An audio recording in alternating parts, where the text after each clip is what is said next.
Coming up on News 11, a break-in occurred on SUNY Fredonia's campus, and campus police are still investigating the situation. After leaks of the Supreme Court, the ruling of Roe v. Wade is seemingly being overturned. And we have all the latest looks from the return of the Met Gala. These stories and more, News 11 starts right now.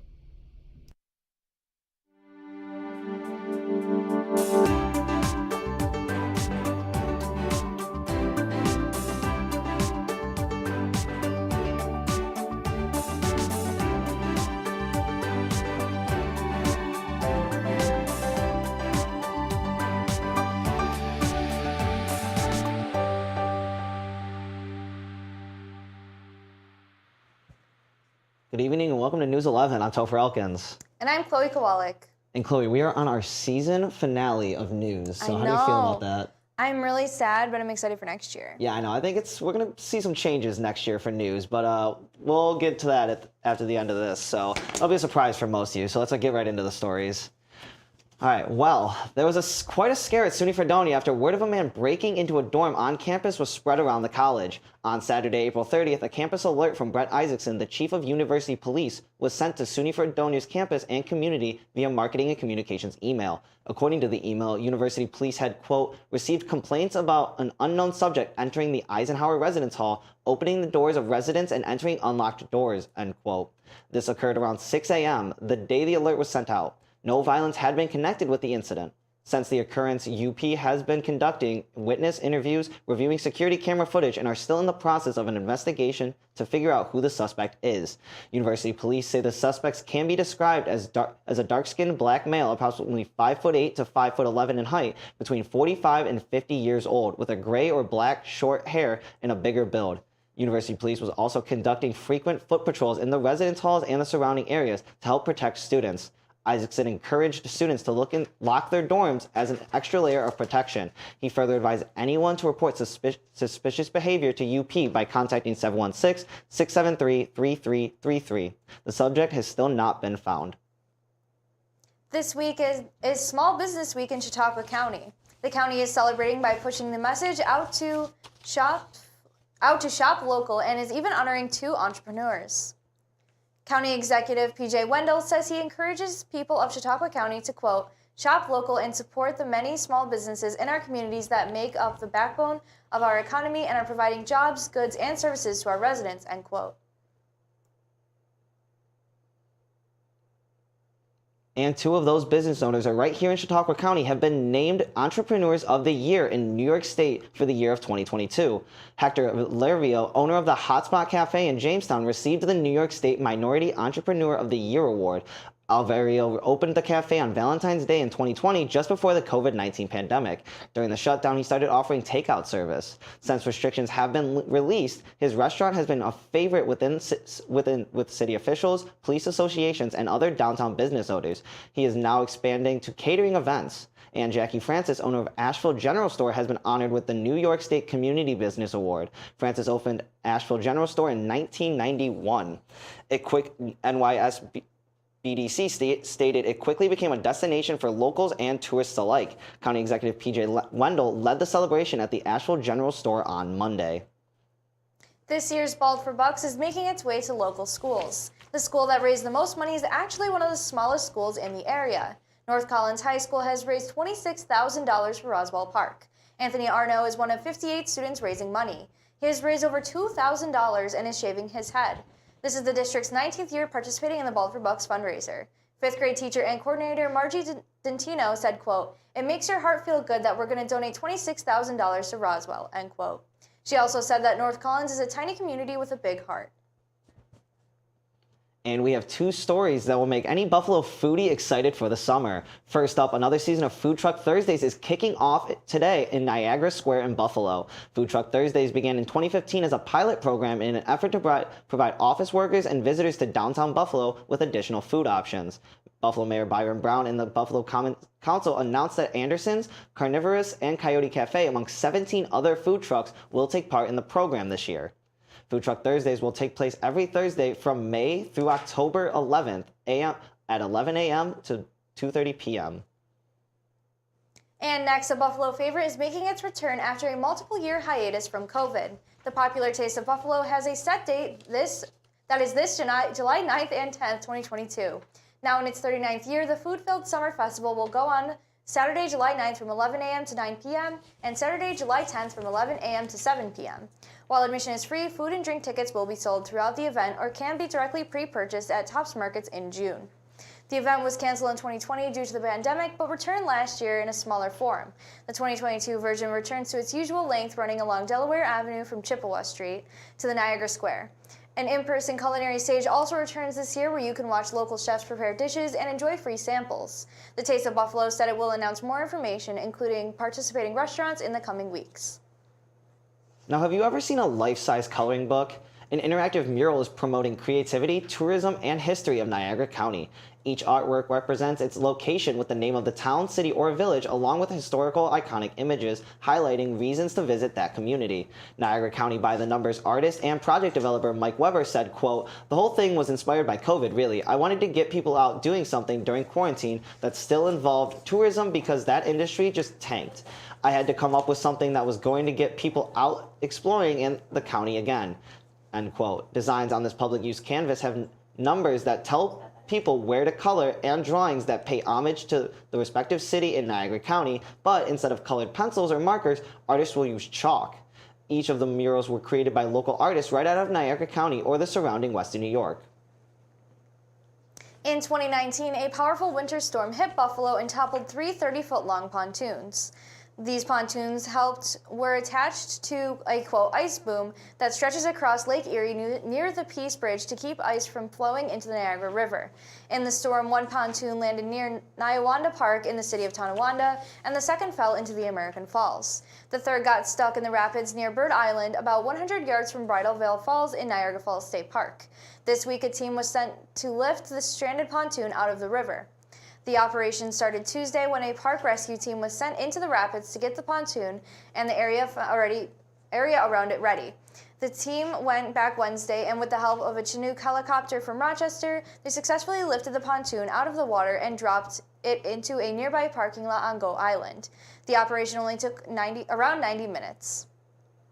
New York Governor Kathy Hochul has appointed her new replacement lieutenant governor. Representative Anthony Delgado will be taking the oath in the next coming weeks and will be replacing former Lieutenant Governor Brian Benjamin after his corruption charges. Benjamin resigned from the position following financial corruption charges in which he still denies. Hochul praised Delgado's work on bills helping veterans, small business, and those with student loans in Congress. Delgado, who earned a Harvard Law degree after becoming a Rhodes Scholar, had campaigned on universal access to Medicare, creating good jobs, and eliminating tax loopholes for the rich.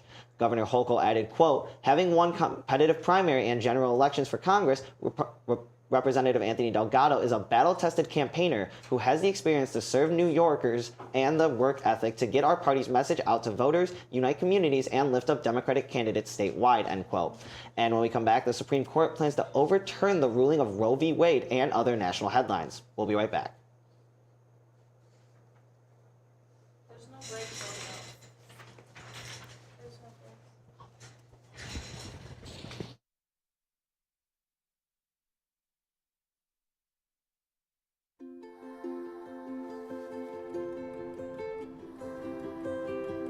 To Sofia and Gabriel, Miss Flores.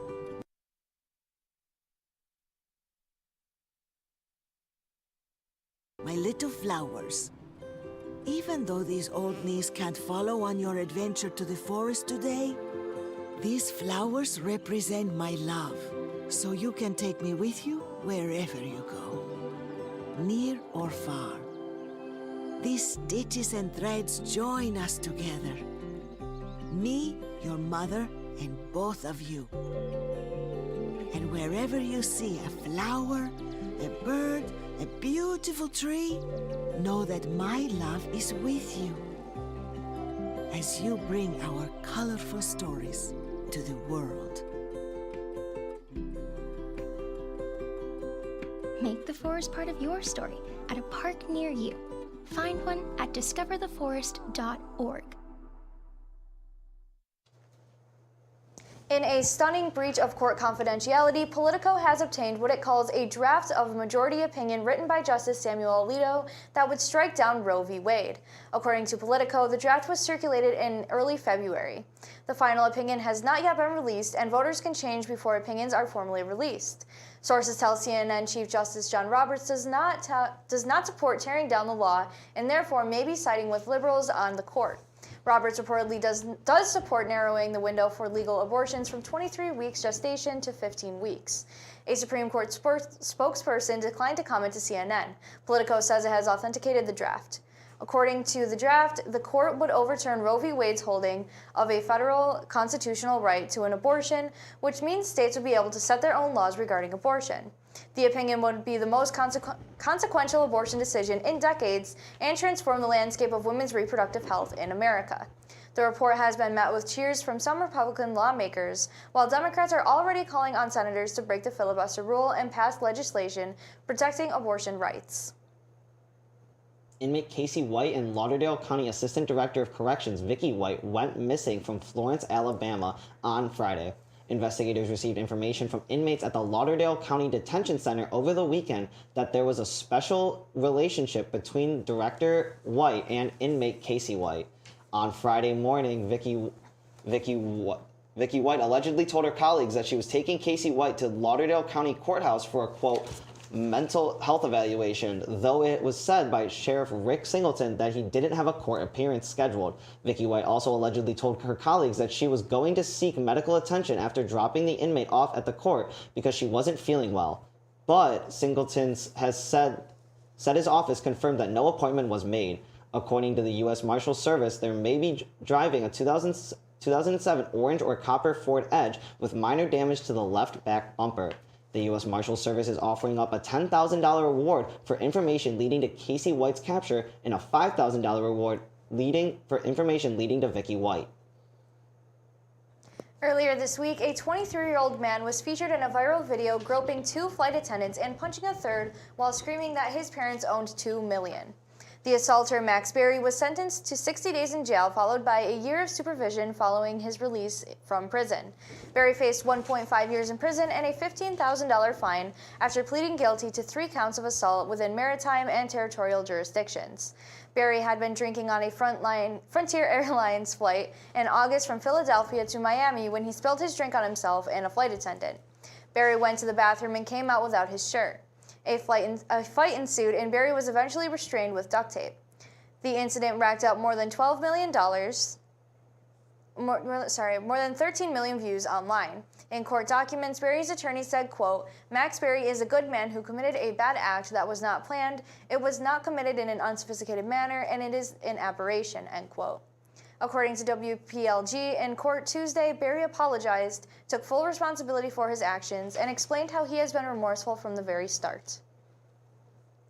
On Monday morning, workers at the Smithsonian National Zoo found 25 flamingos and a northern pintail duck dead. The incident at the Washington, D.C. Zoo came after a fox breached an outdoor bird habitat through a softball-sized hole in the heavy-duty metal mesh that surrounds the outdoor yard. Before Monday, there were 74 flamingos in the zoo's flock. Brandy Smith, the director of the Smithsonian's National Zoo and Conservation Biology Institute, said, quote, this is a heartbreaking loss for us and everyone who cares about our animals, end quote. The surviving flamingos were moved indoors while the ducks were moved to a covered outdoor space. According to officials, the zoo bird's house and surrounding plateau are under renovation and closed to the public. The incident is currently under investigation and the metal mesh that surrounds the habitat has been reinforced. Live traps have been set around the yard and digital camera traps with infrared sensors that are triggered by movement have been set up to monitor nighttime activity. Last week, a large streaking fireball was spotted in the sky over 3 southern states. Several people in Arkansas, Louisiana, and Mississippi reported seeing the meteor in the sky at around 8 a.m. NASA scientists have confirmed that the object was a bolide and was moving at 55,000 miles per hour. One witness said that the bolide looked like a, quote, orange fireball the size of a basketball with a white tail behind it, end quote. According to NASA, the fireball sparked enough energy to create shockwaves that spread to the ground, which produced loud booms and vibrations felt by people living nearby. NASA has also said that the bolide was, at its peak, 10 times brighter than the moon. The U.S. labor market remained volatile in March. The federal government reports a record 4.5 million workers quit their jobs that month. That increased most significantly in the professional and business services sector as well as construction. ZipRecruiter's chief economist says as employers requiring workers to return to offices, more people quit. She said a major driver for job change is to move to a more remote work situation. Meanwhile, available jobs also rose, climbing to 11.5 million. That's the highest level since the data series began in December of 2000. That means there were nearly 2 job openings for every worker looking for work in March. Retail and manufacturing jobs posted increased as government jobs and positions in transportation, warehousing, and utilities decreased. There is a new tool that Google is offering to anyone who does not want their phone number, email address, street address, or other information found online. They can ask for their contact details to be removed from search results. Michelle Chang, Google's global policy search lead, said, quote, "The availability of personal contact information online can be jarring," and added that the data could result in, quote, "unwanted direct contact or even physical harm," end quote. As a result of the new policy, Google is removing more data from search results than it used to. In the past, Google scrubbed personal information and financial information when a clear threat arose, like a doxing or identity threat, but now people can ask for their information to be removed if there is no clear threat. Anyone wanting to submit a removal request can use special online forms that walks users through the process. It asks for things like the URL of the web pages displaying your personal data, along with the search terms and URL of the Google search you use to find those pages. It also recommends including screenshots. Now when we come back, Sarah takes a look at the Buffalo Bills draft and the Sabres' final game of the season. Plus, we have a new weather anchor for our final show of the year. We'll be right back.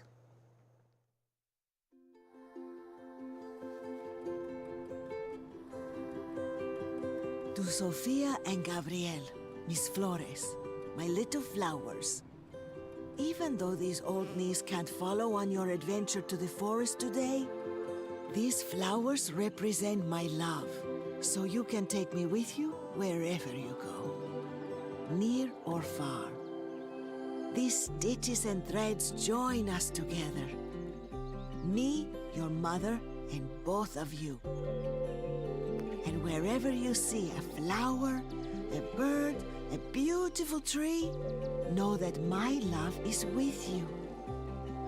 As you bring our colorful stories to the world. Make the forest part of your story at a park near you. Find one at discovertheforest.org. There was an old woman who lived in a shoe. She had so many children, she didn't know what to do.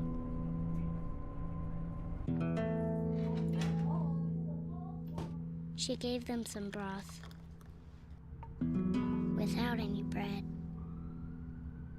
and kissed them all soundly and put them to bed.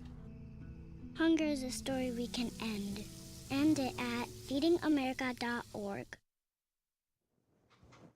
And we are now joined by Sarah Gorton for her final sports segment of the year. Now, Sarah, I know I'm excited about the Bills draft, but I hear that a Fredonia team made the SUNYAC tournament, so what can you tell me about that? Well, in local sports, the Fredonia Softball team has entered the SUNYAC tournament after sweeping Potsdam 11-0 and then 11-3. On Saturday, April 30th, senior Nicole Kumro was recognized as the Presto Sports Softball Player of the Week on Monday after a weekend with 7 doubles and a triple. She has a season batting average of .354, 14 doubles, 27 RBIs, and 2 home runs, helping the team take the number 5 seat in the SUNYAC tournament. They played SUNY Cortland in the first game today at 11 a.m., but have unfortunately come to the end of the season losing 6-0. Other Fredonia teams are heading to the SUNYACs this weekend, including men's and women's track and field and women's lacrosse, while baseball has their tournament the following weekend. Best of luck to all of the teams competing as the season comes to a close for the year. Legendary Buffalo Sabres play-by-play announcer Rick Jeanneret had the perfect poetic send-off for his last call this past Friday, April 29th. The Sabres skated their way towards a 3-2 victory against the Chicago Blackhawks in overtime, with Tage Thompson and Owen Power adding a goal and Casey Middlestat landing the overtime goal and securing Buffalo's final win of the season. There wasn't an open seat inside at KeyBank Arena, with fans coming together to share in the special night, including several Bills players such as Josh Allen, Dawson Knox, and new draftee Khair Alam making the trip from the turf to the ice for the big game. The Sabres finished the season with a 32, 39, and 11 record, and while they didn't make the playoffs, the victories and the look of the team towards the second half of the season give fans hope that next season will be something to look forward to. The NHL Stanley Cup playoffs began on Monday, May 2nd, and will continue for the next couple of weeks until the year's champion is crowned. And for the last sports segment of the year, the Buffalo Bills had a very successful draft beginning last Thursday night, taking 8 players total. Round 1 brought Khair Alam, a much-needed cornerback out of Florida, to help the team while Tre'Davious White still recovers from a torn ACL. Rounds 2 and 3 drafted running back James Cook and linebacker Terrell Bernard. And round 5 brought wide receiver Khalil Shakir from Boise State to Buffalo, providing Josh Allen with another weapon to throw to.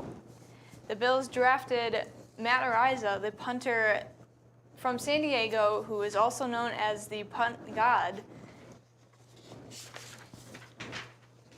And round 6, along with another cornerback, Christian Benford, who, in offensive tackle Luke Tenuta. To close out the Bills draft, round 7 gave linebacker Baylon Spector the chance to join the Buffalo team. And with the completion of the draft, fans are now looking forward to the training camp, preseason, and eventually the start of the regular season.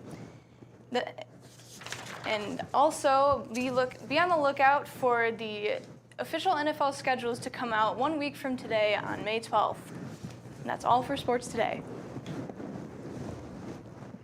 Alrighty, well, Sarah, I know I'm very excited about a lot of the guys. Which player so far do you think are you excited for the most? Either the corner or the running back? Because I know that's probably the split decision for most people. I think definitely the cornerback is probably the way to go. I mean, that's the one we are in desperate need of right now, so definitely good old Alam. Looking forward to that. Well, we're now joined by Sydney Duane, who is sadly transferring next year, so we wanted to let her get in front of the camera one time on News 11 and do the weather. So, Sydney, what can you give us for our first weather forecast?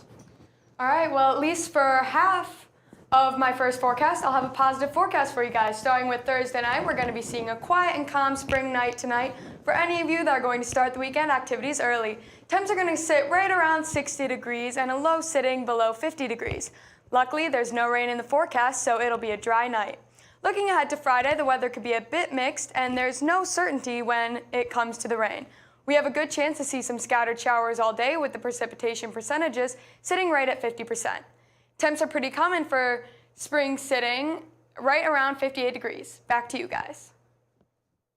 Now, I know a lot of Fredonia students here are pretty excited to hear about the weekend forecast, but we'll get to that after the break.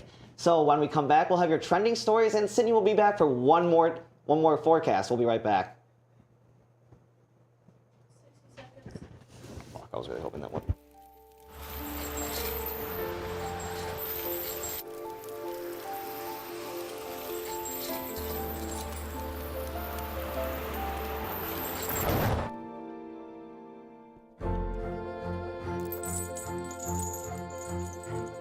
Did you know dragging chains can spark a wildfire?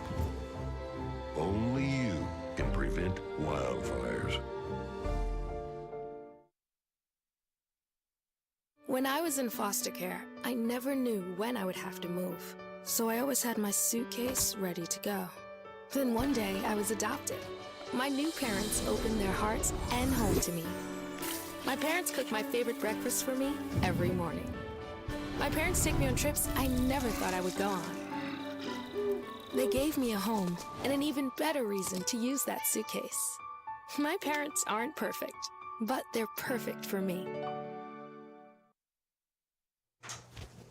And after 2 years of COVID-19 disruptions, the Met Gala is back. The event is seen as the fashion's biggest night and returns to its usual spot the first Monday of May. New York City's Metropolitan Museum of Art hosts the gala. It happens alongside the In America, an anthology of fashion exhibition. People attending Monday night are asked to dress in a style that references the Gilded Age at the end of the 19th century. The Met Gala made its debut in 1948, and it's highlighted by A-list celebrities and designers, and are often over-the-top way that they interpret each year's fashion theme.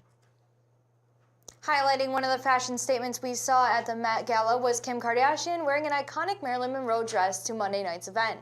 It's the same sparkly skin-tight gown that Marilyn Monroe wore in 1962 as she sang Happy Birthday to President John F. Kennedy. In 2016, the gown sold at an auction for a record $4.8 million. The dress, adorned with more than 6,000 hand-sewn crystals, was designed by Jean Lewis. The museum franchise Ripley's, believe it or not, loaned the gown to Kardashian. The reality star said she lost 16 pounds in 3 weeks to fit into it because, according to her agreement with Ripley's, no alterations were allowed.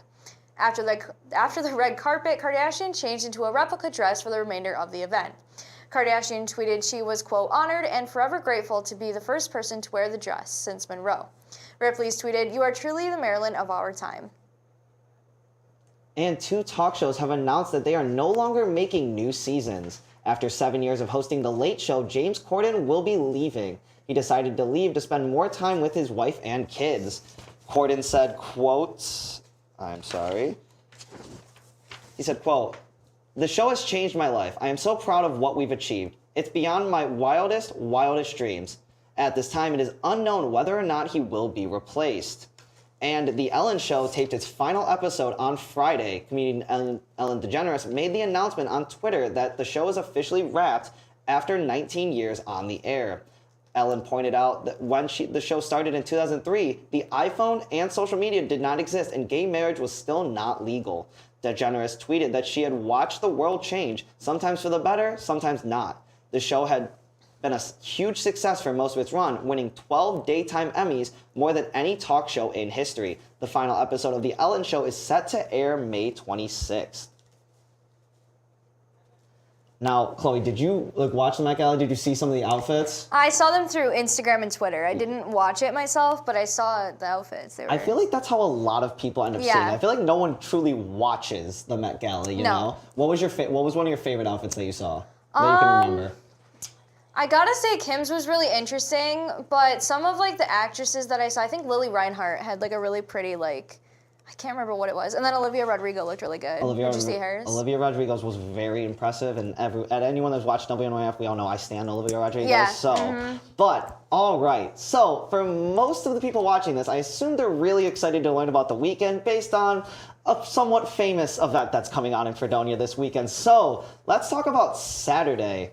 So I'm going to toss it to Sydney for her last weather forecast of the day and of the year. Sydney, what do you got for us? All right, so for the day most people are excited about, let's talk about Saturday. Sadly, it's not looking like it's going to be a great day to be outside. Realistically, we're going to see more scattered showers with the precipitation percentage at around 70% all day Saturday. Temperatures will be a bit cooler too, as we're going to be in the mid-50s with a high of 54 degrees. Moving on to Sunday, hopefully if you're going to be using it as a recovery day, you'll be staying inside because the weather will be very similar to Saturday. More wet scattered showers with temps being slightly higher than Saturday with a chance to hit around 60 degrees. That does it for my weekend forecast, and I do wish I had better news for you all, but I bet Topher will be out and about on Friday and Saturday anyways. Back to you guys.